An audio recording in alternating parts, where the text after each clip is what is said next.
we started out as a furniture business, and this goes back to the founding was about 1808. Yeah, and anyway, we had a furniture business right in downtown Abingdon in Harford County. And back then, it seemed that the prestigious thing were when folks would pass away in the city, they would actually get on the train. Everything was done by train back then, train or carriage. And then the train would bring them out to Harford County to a station there. And then it happened, so we had the biggest buckboard or the biggest wagon in town. So we would actually go to the train station and bring those folks up and then have the burial. We were established in 1856 in Munich, Bavaria by my great-great-great-grandfather, Adolf Doderlein. Second generation, Ludwig Doderlein.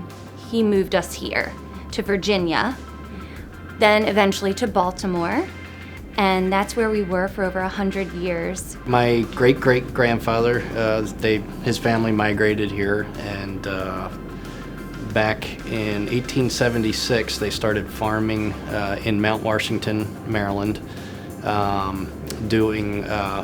growing bedding plants, tomato plants, and stuff like that they sold at market to people in the area.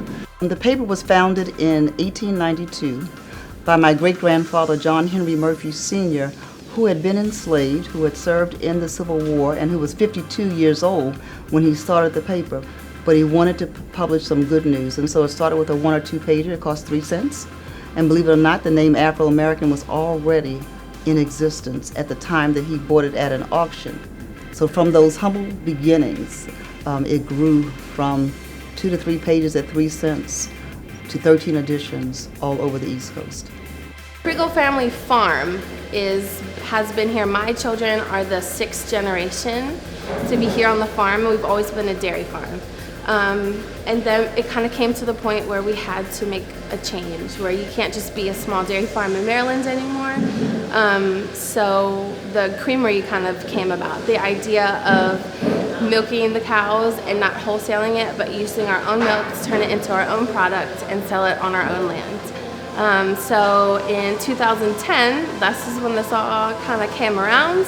The creamery opened and we started selling ice cream and milk and yogurt, and then we've kind of been growing and changing and evolving ever since.